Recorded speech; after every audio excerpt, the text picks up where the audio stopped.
Now there are a couple of more liens that we can discuss. One of them is the dead drop lien. And you hear all these sayings in Europe in the opera houses, sing like you're pregnant with triplets. All these sayings about dropping and let everything fall down. So if I let everything fall all the way to the bottom in the pelvic floor, and I do nothing and let go and I go, it's almost like sighing except all the way to the bottom, way past the diaphragm, all the way into the pelvic floor. So I go, and then I sing like that.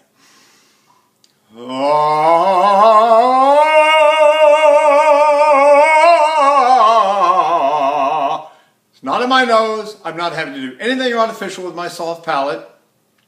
It has one limitation, what we call it, is it makes me sing fuller and I have much less control. Basically, I'm going to stand here and sing with a full air column and just accept the sound that comes out and not try to control it at all. So I breathe. I'm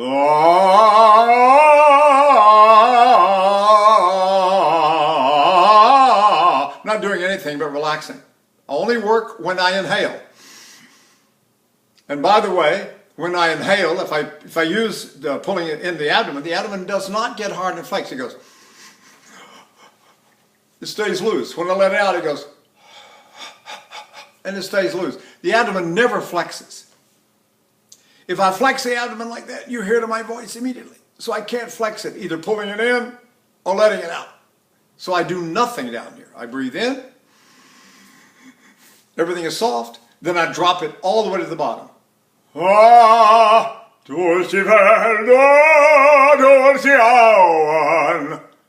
And it makes the voice fuller without me having to work hard at all. And that's how you can sing some of these great big operas that require a lot of voice all night long.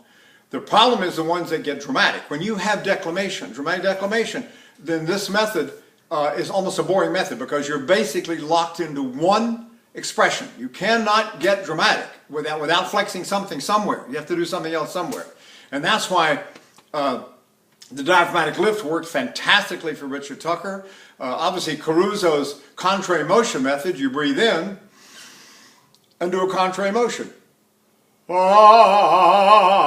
So you can sing all kinds of expressions that way. So the Italians are the ones that found out how to deliver sentiment and still make it sound good. So let's talk about liens, live liens and dead liens. I had an architect study with me one time, and I was trying to explain liens and different soft liens and hard liens. He said, well, you know, in architecture we call that the dead lien or the live lien. The dead lien is this one. See? I got my body weight just falling. And that's a little bit like the one we just discussed. That's a dead drop lien. I'm going, and I can sing that way. Why not? I don't have to do anything. Just lean. The other one is the live lien, which is this one. Feel that? Like that. See? So I go, and I have much more energy now, but I'm still lean. My weight is all the way over, and then I'm bending my elbows, and it gives me a certain flexibility. One of the common, I wouldn't say common, but one of the most successful German methods is to do a dead lean, right? And then back off with one side and sing like that. See what I'm doing? Ich hört ein Bächlein rauschen wohl aus dem Felsenquell. This one's a little bit harder to explain, and sometimes you need a little time to demonstrate what's happening. Because you have to lean, bunk, there it is. Then you, while you maintain that lean and that dead drop down here, you take the breath and you back off. And what you're doing is creating somewhat of an inhalation process in your rib cage. So you're going a little bit while you're singing. So you drop, then you go. It is like that. The Germans call it Verhaltungsmethod, the restraining method. So I'm going to breathe, then I'm going to hold my breath slightly in this inhalation formation. Die Weisheitslehre dieser Knaben. I can hold my voice like this the whole time. See that?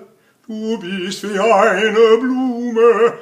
I can maintain a sort of sustained, suspended form of breath support, and it lets me express things in a language. The German language, every time you have a word that begins with a vowel, you have to stop and not tie it to the word that precedes it. And you don't want to use glottal strokes.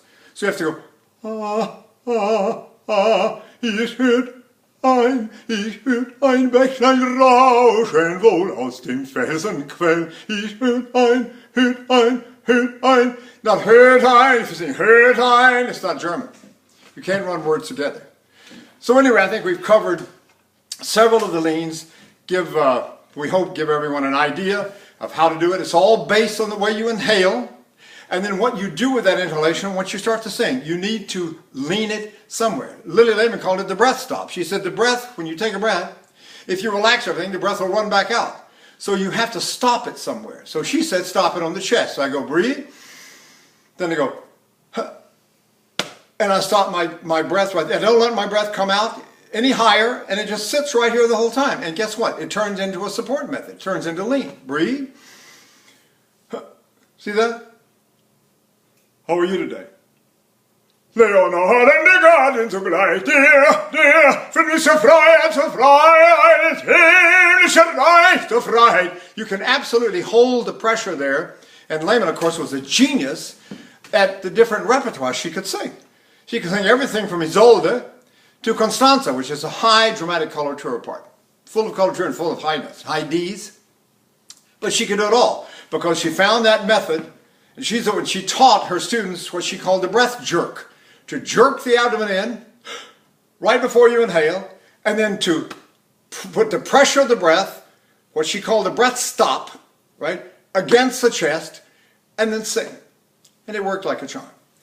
So I hope this discussion will help everyone, at least make people think there are some possibilities out there, some options out there, and there's one group of them where they all work. There's another group of them that's simply not efficient. You're going to have to raise your palate, or accept nasality, and the nasal sound doesn't carry as well. Okay? Thank you very much.